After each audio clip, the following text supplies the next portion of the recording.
Assalamualaikum Pak Khairul Umam. Waalaikumsalam warahmatullahi Apa wabarakatuh. kabar? Alhamdulillah baik. Ya, baik. Semoga sehat selalu ya Pak Umam ya. Ini Amin. panggilannya Pak Makasih. Umam ya atau Ya, Pak betul. Khairul? Panggilan Umam. Baik. Baik, Pak Umam. Baik, mari kita berkenalan dulu dengan narasumber kita.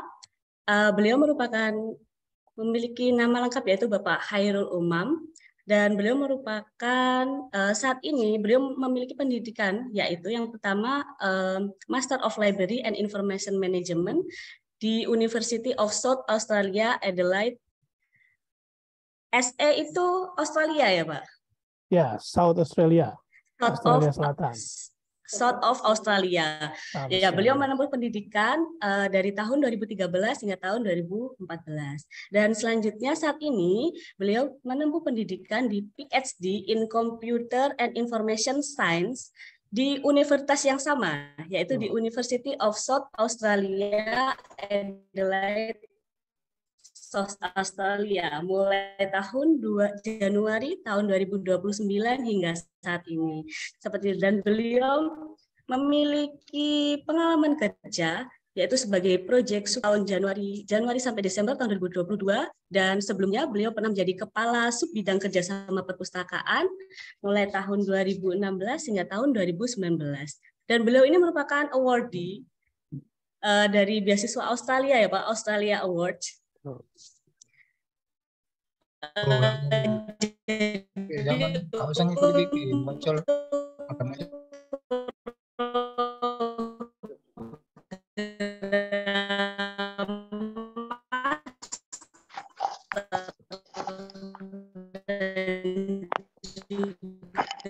program PhD beliau Award Indonesia. Dan dari beliau menjadi inovator ASEAN di tahun jadi anggota Sekretariat General of Congress of Southeast Asian Librarians atau Konsal di tahun 2010 hingga tahun 2012. Dan kali ini beliau akan membawakan materi terkait dengan perpustakaan perguruan tinggi dalam tatanan normal baru dan suatu pengalaman dari Australia. Tentunya kita sudah sangat tidak sabar ya ingin segera mengetahui bagaimana sih kondisi perpustakaan perguruan tinggi dalam tatanan normal baru ini. Seperti mengutip kata Pak Rektor tadi, apakah perpustakaan itu semakin dicintai atau bahkan semakin ditinggalkan? Nah, itu kita pengen tahu juga seperti apa pengalaman yang bisa di-share dan seperti apa perpustakaan yang ada di Australia. Baik, untuk mempersingkat waktu, langsung saja kami persilahkan kepada Bapak Khairul Umam, Master of Library and Information Management, untuk bisa membagikan ilmunya kepada kita semuanya. Baik, kami persilahkan Pak Khairul Umam. Baik, terima kasih Mbak Amira. Assalamualaikum warahmatullahi wabarakatuh. Yang terhormat Bapak Rektor Profesor Ahmad Muzaki, Ibu Kepala Perpustakaan UIN Surabaya, Ibu Profesor Evi, Mbak Amira, Pak Hari, seluruh tim dari UIN Surabaya, Bapak Ibu peserta, terima kasih atas kehadirannya pada acara ini dan juga terima kasih juga atas undangannya ya. Saya sebagai narasumber. Barangkali mungkin dibanding dengan Bapak Ibu sekalian yang ada di sini, pengalaman saya juga mungkin masih kecil ya, masih sedikit. Jadi mungkin masih kalah juga dengan Bapak Ibu sekalian yang ada di sana mungkin. Cuma karena saya ada di sini sekarang di Australia, barangkali saya bisa sedikit berbagi ya pengalaman sharing. Jadi intinya sharing apa yang sudah saya alami di sini dan bagaimana kondisi perpustakaan dan juga pustakawan perguruan tinggi khususnya, dan secara spesifik ini melihat dari setelah selesai COVID kemarin gitu ya. Jadi tadi saya mencatat sedikit, tadi Pak Rektor juga sudah memberikan introduction tadi ya, bagus sekali ya. Apakah perpustakaan itu masih relevan gitu di zaman serba digital sekarang? Nanti sedikit banyak nanti mungkin kita akan diskusi tentang itu juga, ada di slide. Langsung saja saya share screen saya ya Mbak Amira ya. Saya izin share. Baik, Pak Umam. Bisa dilihat ya Bapak Ibu sekalian ya. Ya, sudah terlihat Bapak Umam. Oke. Baik, nah ini judulnya tadi sebagaimana sudah disampaikan, yaitu perpustakaan perguruan tinggi dalam tatanan normal baru atau istilah bahasa Inggrisnya new normal ya. Suatu pengalaman dari Australia. Nah ini kalau tadi Bapak Rektor bicara mengenai perpustakaan yang menginvite gitu ya, yang mengundang pengguna untuk datang. Nah ini contohnya seperti ini, mungkin ini adalah foto gedung perpustakaan pusat dari kampus saya, University of South Australia di Adelaide. Nah ini belum lama dibangun, sebenarnya tahun 2014 diresmikan. Itu pas saya sedang master ya di sini. Nah, ini gedungnya kelihatan sendiri ya, bagus, cantik, dan juga didesain sedemikian rupa supaya mengakomodir preservasi dari koleksi. Jadi kita lihat di sini misalnya Windows-nya atau jendelanya dilihat kan agak condong ke bawah, itu kan salah satunya tujuannya adalah untuk mengurangi sinar matahari yang datang gitu ya, yang jatuh. Jadi di dalamnya temperaturnya bisa terjaga dan juga mengurangi penggunaan listrik. Jadi pembangunan perpustakaan itu juga tidak cuma melihat dari segi estetik ya, tapi juga fungsi. Jadi ini salah satu contohnya apa yang bisa saya share dari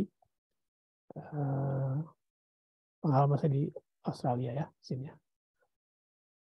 Kemudian mungkin materi dari saya mungkin kita akan mulai kita buka dari, kita lihat dari kondisi pandemi kemarin COVID-19 di Australia.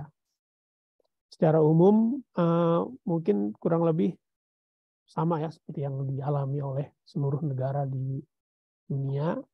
Dampak umum COVID-19 di Australia juga banyak memakan korban.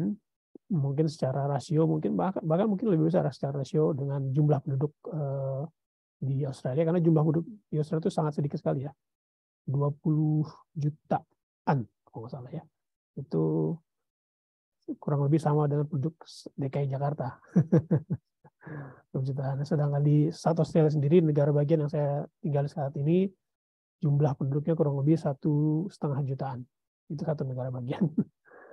Ini kita lihat di sini kasus COVID pertama di Australia terjadi 25 Januari, yaitu di negara bagian Victoria. Nah, kemudian total yang saya dapat dari statistik terakhir itu ada 11,7 juta kasus sampai tanggal Februari ini, tanggal 2023, dengan 19.000 sekian korban meninggal. Di South Australia sendiri itu kurang lebih ada 100 ribuan kasus, dan juga ada 3 ribuan korban meninggal. Nah ini dampaknya dari COVID itu kemarin kita sempat menutup perbatasan internasional sejak Maret 2020 sampai November 2021. Jadi tidak ada penduduk yang datang ke sini ya, tidak ada visitors yang bisa datang ke sini karena ditutup semua. Antar negara bagian atau mungkin secara padanannya di Indonesia mungkin provinsi ya, antar provinsi juga dibuka tutup secara parsial maupun ditutup sama sekali, karena di sini negara bagian itu punya otonomi yang lebih besar dari di Indonesia, dari provinsi Indonesia, jadi masing-masing bisa memiliki keputusan sendiri. Nah, salah satunya dengan COVID ini, jadi banyak negara bagian yang menutup sama sekali perbatasannya, jadi tidak ada orang yang keluar masuk antara negara bagian, termasuk di South Australia. Jadi itu untuk meminimalisir jumlah kasus. Lockdown juga sempat diberlakukan, terutama di Victoria dan New South Wales, yaitu di mana Melbourne dan Sydney itu berada, karena jumlahnya lebih besar ya. Salah satu yang terbesar di Australia. Lockdown sempat diberlakukan beberapa kali, cuma di kota yang saya tempati, Adelaide, itu hampir kita tidak pernah mengalami lockdown. Restriction ada, jadi sekolah tetap berjalan, kampus, pekerjaan kerja untuk yang penting-penting itu tetap berjalan ya. kecuali untuk yang tidak penting itu dihimbau untuk bekerja dari rumah. Tapi sekolah tidak pernah sekolah dari online, sekolah tetap masuk, SD, SMP, SMA tetap masuk. Jadi di Australia sendiri ini masih bisa terkendali lah istilahnya. Jadi hampir tidak pernah ada lockdown kayak gini. Itu salah satu dampak secara umum COVID kemarin ya. Kemudian kita lihat di sini dampaknya terhadap perguruan tinggi. Nah, sampai tahun 2020 kemarin sektor pendidikan tinggi itu atau kampus ya universitas mahasiswa itu merupakan komoditas ekspor terbesar keempat di Australia. Jadi di sini mahasiswa itu banyak sekali mahasiswa internasional gitu. Jadi mahasiswa lokalnya barangkali bisa dilihat nggak terlalu banyak. Jadi banyak juga, lebih banyak menurut saya sih, pengalaman saya sangat banyak mahasiswa internasionalnya di sini. Nah karena itu makanya merupakan komoditas ekspor terbesar keempat di Australia ya. Namun karena COVID tersebut sejak Maret 2020 sampai November 2021 mahasiswa internasional tidak masuk ke sini. Sangat-sangat berdampak tentunya pada income dan lain-lain ya. Tentunya bagaimana perguruan tinggi di Australia juga berjalan sangat terdampak sekali. Bisa kita lihat di sini 6% penurunan pemasukan ya, income untuk di bidang sektor perguruan tinggi. Terhitung sejak 2021 bahkan ini penurunannya akan meningkat sebesar 20-20%. Meskipun sekarang kita sudah bisa melihat ya, sudah banyak lagi mahasiswa internasional, kampus sudah mulai ramai lagi, sudah mulai bergeliat lagi ya. Cuma dampak kemarin itu sangat-sangat signifikan. Jadi bisa kita dilihat kesimpulan sini adalah sejak 2020 Mei sampai 2021 itu bahkan banyak sekali staf di perguruan tinggi, jumlah kurang lebih 40.000 pegawai perguruan tinggi kehilangan pekerjaan. Jadi banyak yang dirumahkan, banyak yang terpaksa di istilahnya di unemployed gitu ya. Termasuk juga dampaknya nanti kita lihat ke jumlah staf dari perpustakaan. Nah, ini dampak dari COVID-19 terhadap perguruan tinggi di Australia secara umum. Nah, sekarang kita lihat dampak COVID terhadap perpustakaannya, perpustakaan perguruan tinggi di Australia. Nah, ini bisa kita lihat ada pengurangan jumlah staf tentunya tadi karena pemasukan berkurang ya pastinya, anggaran berkurang untuk pengembangan koleksi, tapi kebutuhan mahasiswa di lain sisi itu justru meningkat karena salah satu contohnya misalnya mahasiswa yang stuck di sini dan juga mungkin depresi, anxiety gitu ya, karena mereka tidak bisa ngapa-ngapain dan juga memikirkan keadaan di rumah mereka masing-masing, di negara asal masing-masing. Sebagai contoh, justru malah banyak yang datang ke perpustakaan misalnya untuk belajar, untuk mengisi waktu, karena perpustakaan itu mereka anggap tempat yang aman, safe gitu ya, dibanding misalnya mereka pergi ke luar gitu, ke mall dan sebagainya. Mereka menganggap perpustakaan justru adalah tempat untuk bernaung gitu, tempat untuk mencari aman gitu ya, dan tempat untuk beristirahat sambil belajar juga. Dan tentunya sebagaimana tadi sudah disampaikan juga oleh Pak Rektor, layanan fisik banyak juga yang beralih ke layanan online atau daring. Jadi ini sedikit salah satu dari beberapa dari dampak yang dialami oleh perpustakaan perguruan tinggi di Australia. Saya rasa mungkin sedikit banyak mirip ya dengan apa yang dialami oleh di Indonesia misalnya. Secara umum seperti ini, sama juga dialami oleh perpustakaan perguruan tinggi di Australia. Nah, dari dampak tersebut ada beberapa pelajaran yang bisa ditangkap oleh perpustakaan perguruan tinggi. Ini saya rangkum dari berbagai artikel ya, tulisan, laporan yang saya bisa temukan di sini dengan Scoop Australia. Nah, ternyata dari kondisi yang diakibatkan oleh COVID tersebut, perpustakaan perguruan tinggi di Australia sadar atau menyadari dan juga melihat, mempelajari bahwa ternyata bahan pustaka online lebih diutamakan. Apalagi karena COVID kemarin gitu kan. Jadi karena tidak bisa datang secara normal ke perpustakaan karena dibatasi jumlahnya dan sebagainya. Apalagi juga karena lockdown, saat lockdown tidak bisa kemana-mana. Jadi banyak mahasiswa tentunya yang mengandalkan bahan pustaka online. Jadi kita belajar di sini adalah bahan pustaka online semakin lama, apalagi dengan kondisi COVID kemarin, semakin dibutuhkan, gitu ya, daripada terbitan printed atau cetak. Nah, kemudian juga melihat dari perilaku dari pemustaka, mahasiswa yang datang juga tetap datang ke perpustakaan untuk mencari tempat bernaung. Nah, kita bisa melihat bahwa ruang-ruang membaca, belajar, atau bekerja di perpustakaan masih sangat dibutuhkan oleh pemustaka. Meskipun tadi koleksinya sudah beralih ke online, tapi pemustaka ternyata tetap masih datang karena mereka mencari tempat untuk belajar, bekerja yang nyaman gitu ya, ketimbang berada di rumah masing-masing atau di kosan masing-masing atau di apartemen masing-masing. Mungkin mereka akan merasa terlalu banyak orang, berisik dan sebagainya. Mereka datang ke perpustakaan untuk mencari tempat untuk belajar. Jadi dari sisi koleksi kita belajar di sini koleksi online tuh ternyata lebih ditemakan. Namun dari segi fasilitas, yaitu ruang-ruang membaca, ruang belajar itu justru malah sangat dibutuhkan. Belajar dari apa yang terjadi ketika COVID kemarin.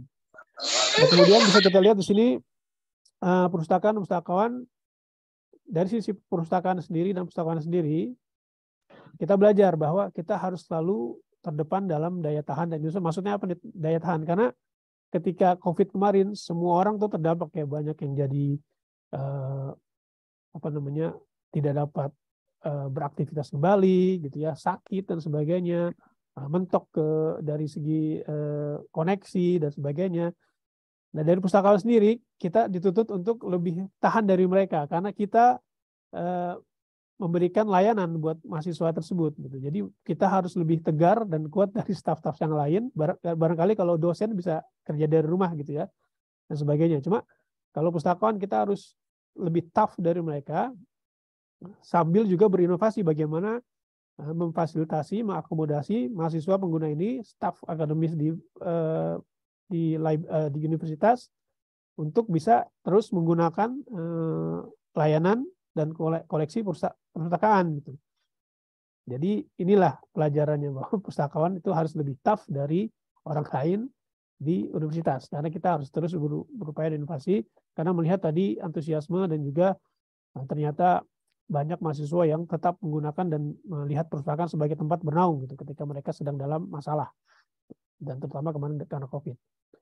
Dan yang lainnya adalah pustakawan juga harus senantiasa meningkatkan keterampilan. Tadi karena dibutuhkan inovasi, daya tahan, kita juga harus meningkatkan keterampilan di sini ya. Pelajarannya dari pengalaman di sini. Pustakawan itu terutama dalam bidang IT ya.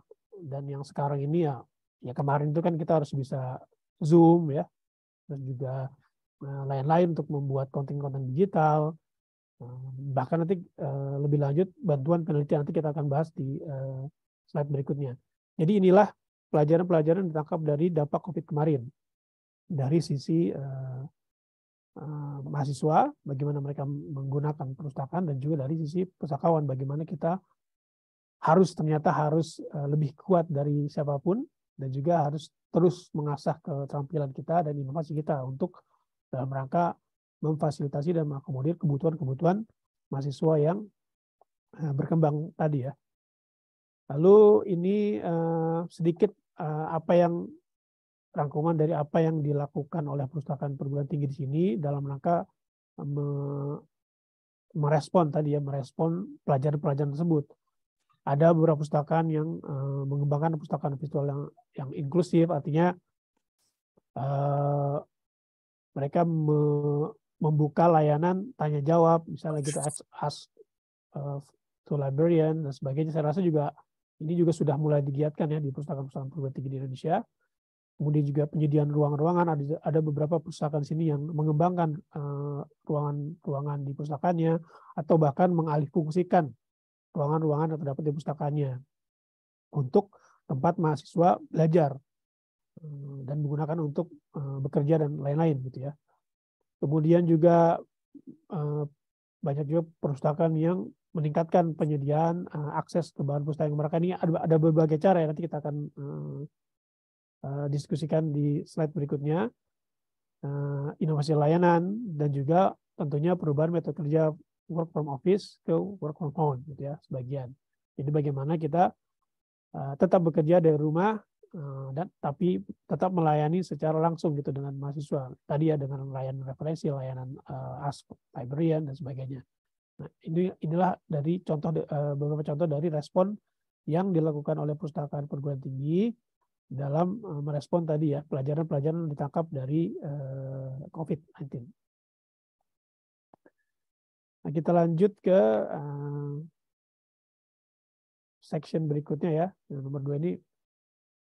Terus bagaimana sih perpustakaan dan pustakawan di Australia setelah pandemi tadi ya? Melihat kita ada beberapa pelajaran yang kita tangkap dan juga contoh-contoh respon-respon yang dilakukan oleh perpustakaan perguruan tinggi di Australia.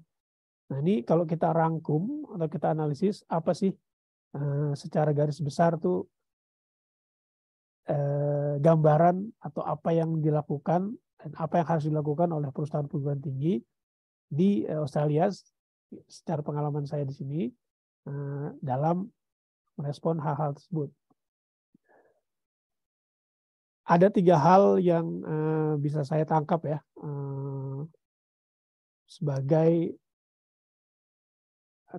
key points dari apa yang terjadi gitu, apa yang dilakukan oleh perpustakaan perguruan tinggi dan perpustakaan perguruan tinggi pada masa new normal seperti sekarang. Jadi setelah COVID-nya sudah ya masih berjalan sih, cuma sudah restriksinya sudah tidak ada dan kita mulai kembali normal dengan tetap ada COVID-nya. Nah ini bagaimana nih yang harus kita lakukan supaya tadi sebagaimana Pak Rektor sudah sampaikan, bagaimana supaya kita tetap relevan gitu terhadap mahasiswa dan juga tentunya kepada perguruan tinggi secara keseluruhan gitu ya. Ada 3 hal,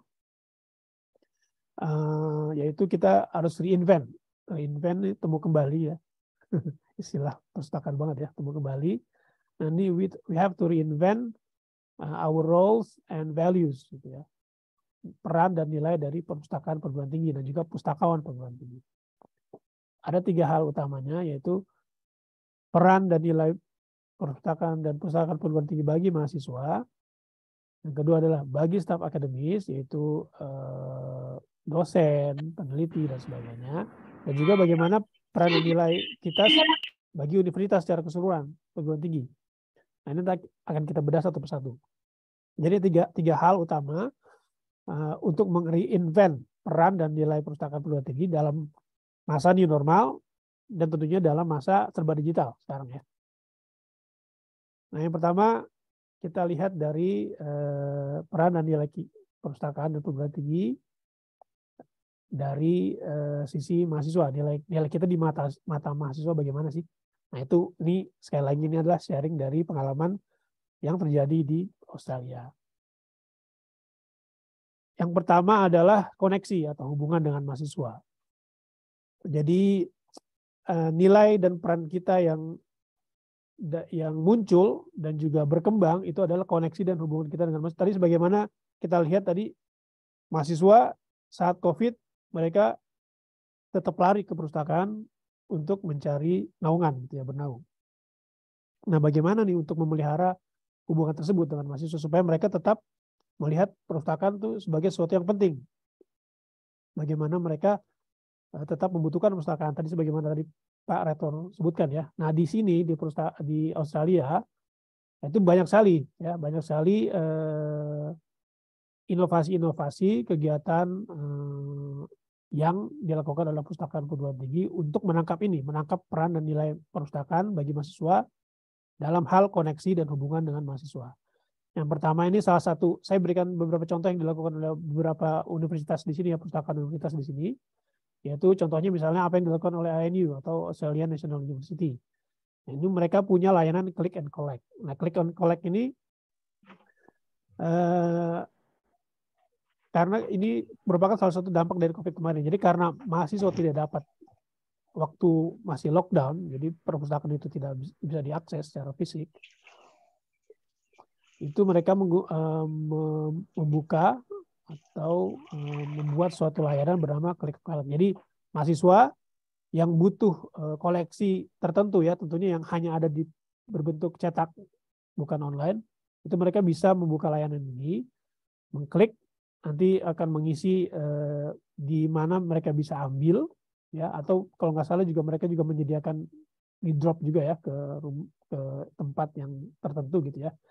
Jadi mahasiswa merasa tetap terfasilitasi gitu. Jadi, nah disinilah terbangun koneksinya bahwa perpustakaan masih mikirin saya nih ya, mikirin kami mahasiswa dengan mengeluarkan layanan ini. Jadi koneksi dan hubungan itu terbangun dengan mahasiswa karena mereka merasa terfasilitasi dengan sesuai dengan kebutuhan mereka gitu. Jadi salah satunya seperti ini.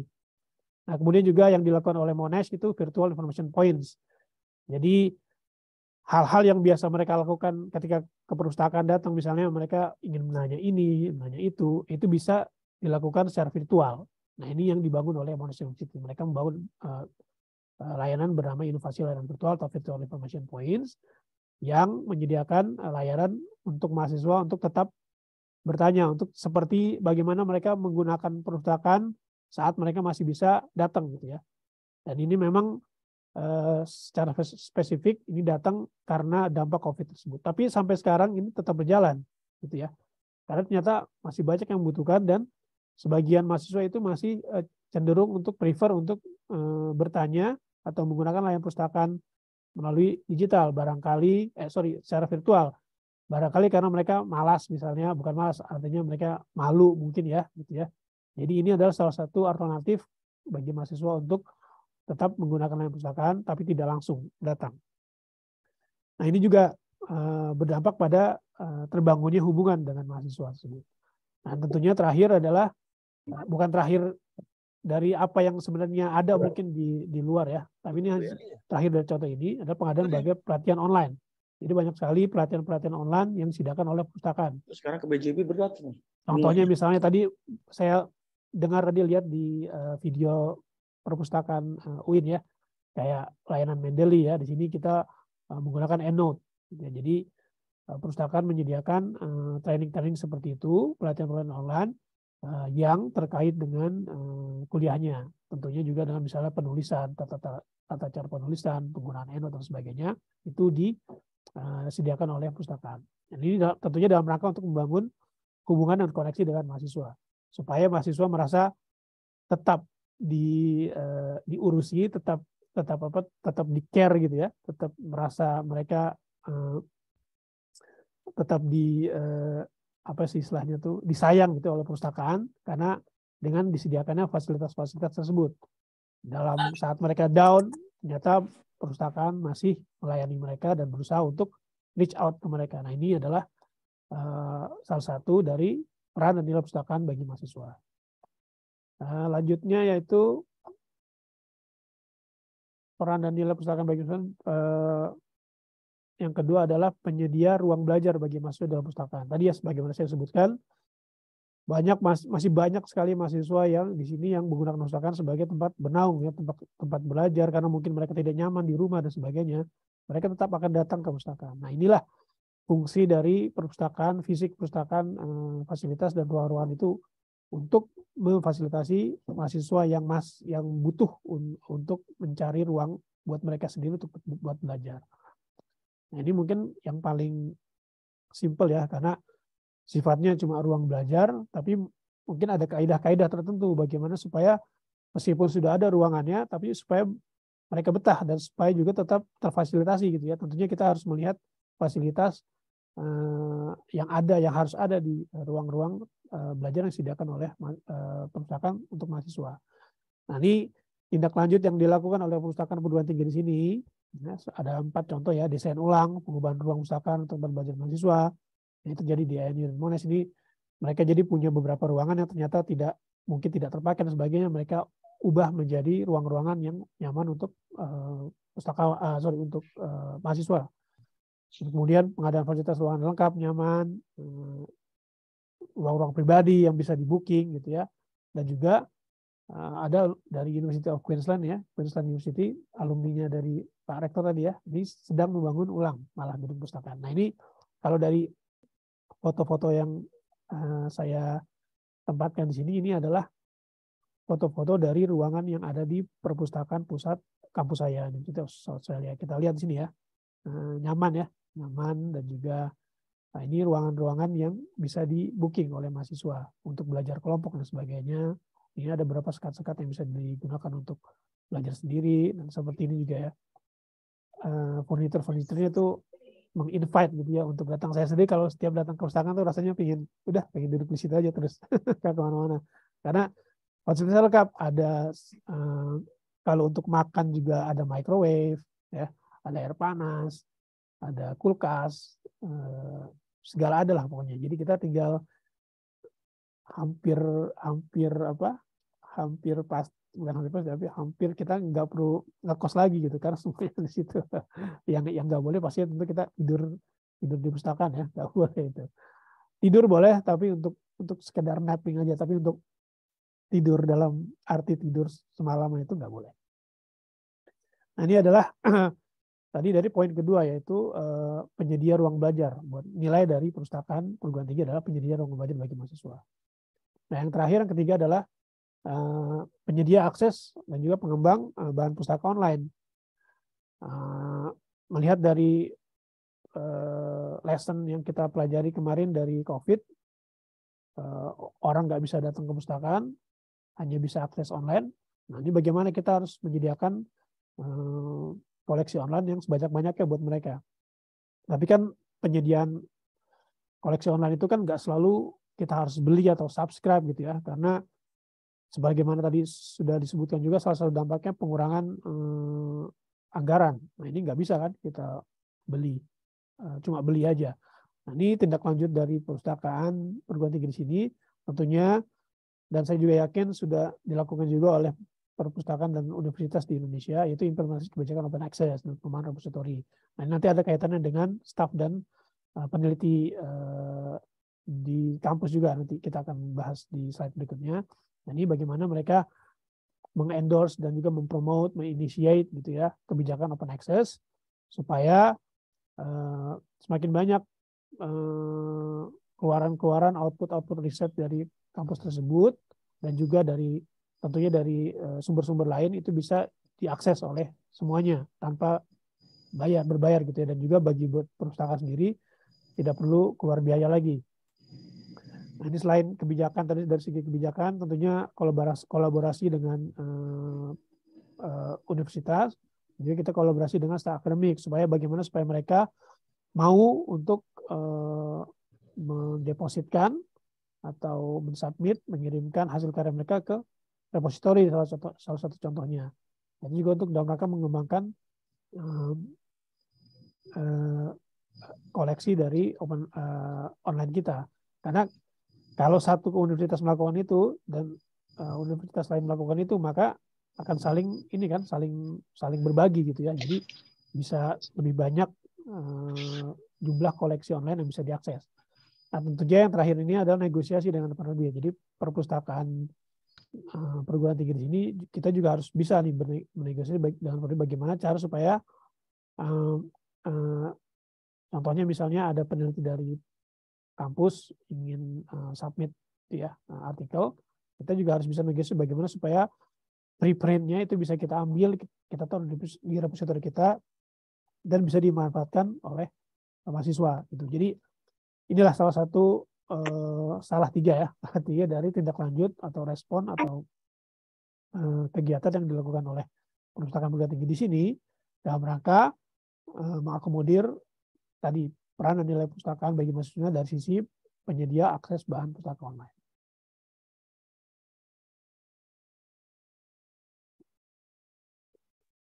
Nah sekarang kita lanjut ke dari tadi kan ada tiga ya, mahasiswa, yang kedua dari staf akademik atau dari dosen ya, dari dosen peneliti dan sebagainya. Ini apa aja sih peran dan nilai perpustakaan perguruan tinggi bagi staf akademik, peneliti, dosen di sini ya.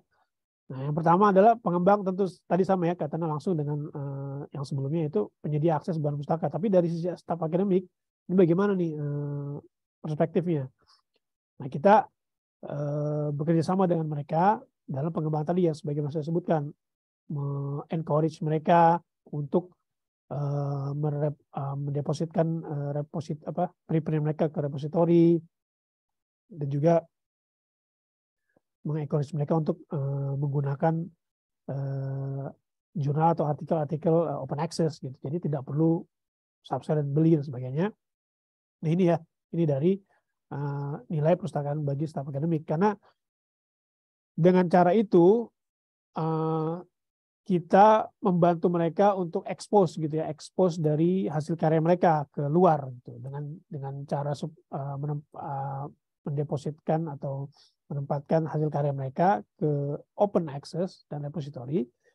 Itu juga bisa meningkatkan atau membantu mereka supaya terekspos hasil karyanya, dan secara tidak langsung juga mengembangkan profil mereka masing-masing gitu ya.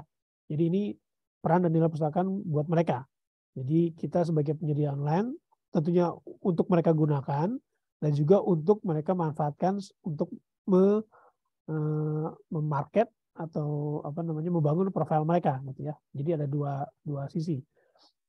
Nah, terakhir yang kedua, ini digitalisasi hasil karya mereka sendiri. Jadi tentunya dengan sesuai dengan kaidah-kaidah kalau di bahasa Indonesia ini artinya undang-undang karya cetak karya rekam ya, Copyright Act. Jadi tentunya kita harus memenuhi kaidah tersebut supaya tidak nantinya dituntut dan sebagainya dari sisi copyright. Tadi sama ya kaitannya dengan untuk mengekspos hasil karya mereka, encourage mereka untuk mendigitalisasi hasil karya, ditempatkan di repositori. Satu, bisa dimanfaatkan mereka sendiri. Dua, bisa dimanfaatkan orang lain. Tereksposlah hasil karya mereka, dan juga meningkatkan profil mereka. Nah, ini adalah peran dan nilai perpustakaan bagi staf akademik yang saya alami, yang bisa saya lihat dari perspektif Australia. Nah, kemudian yang kedua adalah perpustakaan perguruan tinggi itu sebagai mitra dalam proses pendidikan dan pembelajaran. Nah, ini lebih menarik lagi nih ya. Tadi selain cuma sekedar penyedia dan juga perangkum atau pemelihara hasil karya digital. Nah, sekarang peran dan nilai perpustakaan itu bagi staf akademik itu kita sebagai mitra juga. Jadi nggak cuma sekedar kita mitra dalam rangka penyediaan resource, tapi justru malah lebih aktif lagi ke proses pendidikan dan pelajaran. Di sini sudah saya alami begitulah kejadiannya di sini di Australia. Saya nggak tahu di Indonesia bagaimana, tapi secara umum ini yang sudah dilakukan oleh perpustakaan perguruan tinggi di Australia. Dalam rangka tadi untuk meningkatkan atau reinvent peran dan nilai mereka di universitas. Bagaimana cara menjadi mitra staf akademik atau dosen dan dalam proses pembelajaran pendidikan gitu ya, dan juga dalam penjabaran research impact. Ini juga baru lagi. Nah, itu yang dilakukan oleh perpustakaan dan pustakawan di sini adalah kita banyak program yang namanya embedded teaching. Apa sih embedded teaching itu? Mungkin Bapak Ibu sudah pernah dengar ya. Jadi kita terlibat dalam proses belajar mengajar dalam sesuai dengan kapabilitas kita. Contohnya misalnya kita menyediakan training tadi di EndNote, training bagaimana cara membuat literatur review atau mencari artikel-artikel untuk literatur review dan sebagainya. Jadi kita terlibat dalam pengajaran tanda kutip sesuai dengan kapabilitas kita, yaitu tentunya terkait dengan resource dan juga tadi ya referencing gitu. Jadi kita terlibat secara langsung, secara aktif dalam teaching, dalam proses pendidikan dan pelajaran. Nah, itu nilai kita jadi bertambah di sini, nilai perpustakaan bagi staf akademik. Bukan cuma sebagai penyedia resource, tapi juga justru malah jadi mitra mereka untuk dalam proses pendidikan dan pelajaran. Nah, ini sebutnya embedded teaching. Jadi proses pembelajaran atau pendidikan yang diselipkan gitu ya, diselipkan di layanan perpustakaan. Nah, kemudian juga pengadaan program literasi digital, pengembangan dalam rangka pengembangan kemampuan akademis staff dan mahasiswa. Ini tadi ya, misalnya bagaimana mencari artikel yang relevan dan juga membuat konten-konten dan juga menggunakan aplikasi-aplikasi. Ini juga termasuk salah satu dari apa yang bisa dilakukan oleh perpustakaan perguruan tinggi dalam rangka meningkatkan nilai kita terhadap staf akademik. Nah, yang terakhir di sini yaitu berkontribusi secara aktif dalam kegiatan penilaian dampak hasil penelitian. Saya nggak tahu nih apakah sudah dilakukan juga di Indonesia, tapi di sini sudah berjalan ke arah kita perpustakaan itu dilibatkan dalam impact assessment. Artinya ketika pemerintah ya atau ada assessment penilaian tentang apa sih impact dari hasil karya yang dikeluarkan oleh satu kampus, gitu ya, oleh peneliti-peneliti dan dosen-dosen di satu kampus, bagaimana dampaknya gitu? Apakah besar gitu ya, bisa menimbulkan suatu yang baru, juga bisa menjawab pertanyaan atau juga menciptakan suatu inovasi untuk mengatasi suatu masalah, itu bisa dibantu atau peran perpustakaan bisa masuk ke situ. Gitu. Jadi dengan cara apa? Dengan cara ya itu tadi ya, menganalisis dan juga melihat artikel-artikel apa yang tersambung dengan artikel yang dibuat atau diciptakan oleh dosen di kampus tersebut dan sebagainya. Jadi kontribusinya aktif gitu ya dalam kegiatan penilaian dampak hasil penelitian, dan ini sudah juga di encourage di sini dan sudah dilakukan. Tadi salah satunya sebagai dalam rangka tadi ya implementasi nilai dan peran yang baru dari perpustakaan dan perpustakaan perguruan tinggi. Nah, tentunya banyak dari hal-hal ini yang terpicu oleh dampak COVID-19 kemarin. Nah, ini adalah yang kedua, yaitu peran dan nilai perpustakaan perguruan tinggi dari sisi bagi staf akademik. Yang kedua yaitu mitra, sebagai mitra. Kita sebagai mitra pembelajaran mereka. Nah, yang terakhir, peran dan nilai perpustakaan bagi staf akademik yaitu penyedia ruang pengajaran. Nah, tadi kan kita menyediakan ruang buat mahasiswa. Itu sudah umum ya. Nah, ini sekarang kita ruang pengajaran pembelajaran juga buat staf akademik dan juga dosen.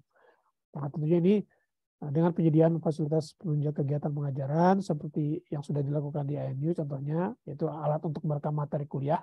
Ya tadi ya, karena dampak dari COVID, itu banyak kuliah-kuliah yang dilakukan secara online. Nah, mereka tidak punya fasilitasnya. Nah, ini perpustakaan menyediakan itu untuk staf akademik. Dan yang lain, penyediaan ruangan dan fasilitas untuk lokasi ujian. Jadi ini nilai perpustakaan di mata staf akademik ini bertambah gitu ya. Jadi bukan cuma mereka datang untuk mencari resource, tapi juga ini tadi untuk mencari fasilitas untuk terkait dengan fasilitas belajar mengajar, dan tadi bahkan jadi mitra. Nah, ini adalah nilai-nilai dan peran dari perpustakaan perguruan tinggi di era sekarang. Nah, mereka menjawab tadi ya relevansi dari perpustakaan perguruan tinggi di masa ini. Baik, nah ini terakhir kita akan diskusi mengenai peran dan nilai perpustakaan sendiri secara umum bagi universitas. Bagaimana nih? Tadi kan kita udah lihat dari segi mahasiswa dan juga pendidik, staf akademik. Nah, ini kalau secara umum perpustakaan perannya gimana nih secara umum kepada universitas? Apa sih peran nilai kita? Nah, ini apa yang saya tangkap dari apa yang ada di Australia, yaitu secara umum perpustakaan perguruan tinggi itu bisa menjadi kontributor terhadap kemajuan universitas. Kemajuan dalam sisi apa? Yaitu tadi ya, yang seperti saya sebutkan tadi, expose dari hasil karya dari akademisnya, dari dosen dari universitas tersebut. Melalui tadi open access, repository dan sebagainya, itu akan membuka akses buat orang-orang lain di luar terhadap hasil karya kita. Dengan itu, dengan secara tidak langsung juga dan secara langsung itu akan meningkatkan impact assessment kita ya. Jadi impact kita semakin besar. Impact dari penelitian hasil karya dosen dan staf akademik kita dan peneliti kita itu semakin besar karena aksesnya semakin karena dibuka. Itu juga secara langsung juga itu meningkatkan kemajuan universitas. Nah, itu nilai dari perpustakaan tadi ya, secara bisa kita runtut arahnya menjadi kontributor terhadap kemajuan universitas. Yang kedua itu penunjang data, yaitu tadi ya, kalau di sini itu ada kebijakan dari pemerintah untuk mendata hasil karya dan juga hasil karya yang open access. Nah, ini adalah bukan tanggung jawab, tapi hal yang dilakukan oleh perpustakaan perguruan tinggi di sini, yaitu mendukung pengelolaan data akademis serta open access. Jadi kita membantu untuk mengelola data-data tersebut, data-data keluaran hasil karya dari staf akademik dan peneliti di kampus, dikelola datanya supaya nanti bisa diakses, supaya bisa diretrieve untuk melihat bagaimana sih perkembangannya dan bagaimana efeknya, dampaknya terhadap masyarakat secara umum gitu ya. Tadi impact-nya bagaimana. Nah, itu kita peran kita sebagai penunjang data untuk hal tersebut. Yang terakhir adalah penyimpan dokumen. Nah, ini terkait dengan apa yang terjadi waktu COVID kemarin. Jadi banyak sekali kan kebijakan-kebijakan baru, misalnya pengumuman yang dikeluarkan oleh kampus terkait dengan COVID dan sebagainya. Nah, ini kemarin ada inisiatif dari perpustakaan di perguruan tinggi di sini untuk menyimpan itu dan mengelola. Jadi supaya nanti bisa terekam jejaknya ya, apa yang sudah dilakukan oleh, dan bisa kita ambil sebagai pelajaran. Nah, ini adalah 3 hal peran dan nilai perpustakaan bagi universitas yang ditangkap atau yang berkembang setelah COVID kemarin dan di masa new normal ini. Kontributor terhadap kemajuan universitas, penunjang data, dan penyimpan dokumen universitas. Ini perannya lebih lagi ya. Nah, apa sih secara summary, tadi bisa kita lihat ya, ada 2 hal besar, 2 penting bagi perpustakaan dan pustakawan perguruan tinggi pada masa sekarang atau new normal atau tatanan normal baru ya. Jadi kita lihat tadi kan ada yang terbesarnya adalah kolaborasi dan kapabilitas. Kolaborasi ini apa? Tadi kita lihat kan perpustakaan itu kita harus berkolaborasi dengan mahasiswa, bekerja sama dengan staf akademik ya, untuk mengembangkan peran dan nilai kita dan juga untuk mendukung universitas tersebut. Jadi inilah hal penting yang kita harus punya, yang lesson learn yang bisa kita ambil dari perpustakaan perguruan tinggi di Australia adalah mereka banyak melakukan kolaborasi. Tentunya dengan komunitas internal tadi, dengan staf akademik dan peneliti dan dosen, mahasiswa, dan juga eksternal. Perpustakaan perguruan tinggi di sini memiliki koneksi dan juga kerjasama kolaborasi dengan organisasi di luar. Salah satunya kita di sini punya namanya CAUL atau Councils of Academic Libraries di Australia. Jadi ini tadinya diinisiasi dalam rangka untuk mendukung open access ya, dalam rangka mendukung open access, pengumpulan data hasil karya dari akademik dan juga hasil karya yang open gitu ya. Itu tadinya dari situ. Jadi kolaborasi ini juga untuk sebagai sharing knowledge juga antar perpustakaan. Apa sih yang sudah dilakukan oleh perpustakaan ini yang bisa mendukung atau membantu penggunanya dan juga untuk mendukung universitas secara umum gitu. Nah, ini bisa dipelajari, bisa di-share antara di dalam kolaborasi dengan eksternal ya. Dan yang terakhir adalah kapabilitas. Kita bisa melihat di sini ya, banyak sekali hal-hal yang harus kita kembangkan dari internal kita sendiri. Tentunya tadi terkait dengan kemampuan baru, ya, terutama dalam bidang IT ya. Pustakawan harus bisa tahu sekarang bagaimana caranya Zoom, membuat konten digital, dan juga lain-lain ya, banyak sekali ya. Sebenarnya tadi juga harus bisa EndNote ya, harus tahu EndNote juga, meskipun mungkin nggak semua pustakawan itu familiar dengan penulisan artikel gitu ya, atau penelitian, tapi kita harus tahu tentang EndNote. Karena dalam rangka untuk memfasilitasi mahasiswa, staf akademik sebagai pengguna kita. Yang terakhir ini yang dibutuhkan adalah inovasi. Setelah kita punya kemampuan baru, skill baru, kita harus bisa berinovasi untuk melihat melalui dengan melihat kondisi-kondisi yang ada di lapangan ya. Ini mahasiswa ini butuh apa, kita punya apa, kita harus berinovasi untuk menyediakan kebutuhan mahasiswa tersebut atau staf akademik sebagai user kita ya. Itu adalah 2 hal yang harus dimiliki atau perlu dimiliki oleh pustakawan perguruan tinggi dalam masa new normal ini ya. Dan juga tadi dalam dunia yang semakin digital sekarang. Jadi tadi ada 2, kolaborasi dan juga kapabilitas. Ini secara umum yang bisa kita tangkap dari aktivitas kegiatan atau roles yang dilakukan oleh perpustakaan dan pustakawan perguruan tinggi di Australia.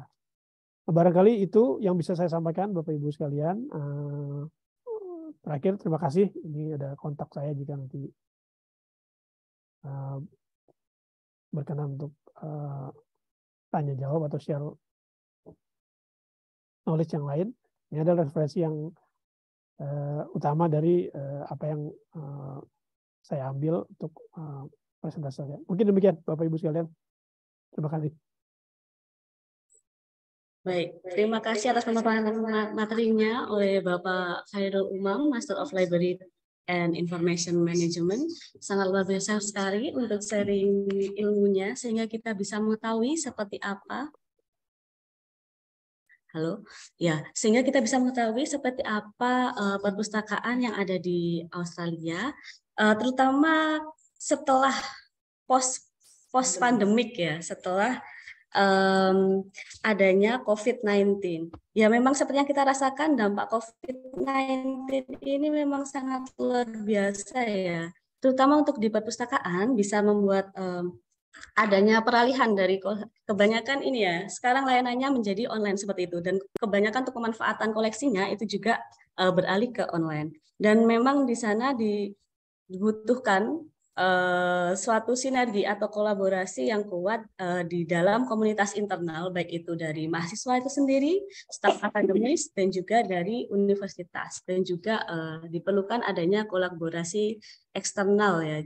Seperti yang salah satunya yang dilakukan oleh Perpustakaan Universitas Anambas Surabaya saat ini dengan PPI Australia, ya ini merupakan salah satu contoh kolaborasi ya, kolaborasi eksternal. Ya, betul, setuju ya, Mbak Mira. Ya, itu salah satu kegiatan yang membuat perpustakaan bisa semakin dicintai dan juga tetap bermanfaat bagi pemustakanya. Seperti itu ya, Pak.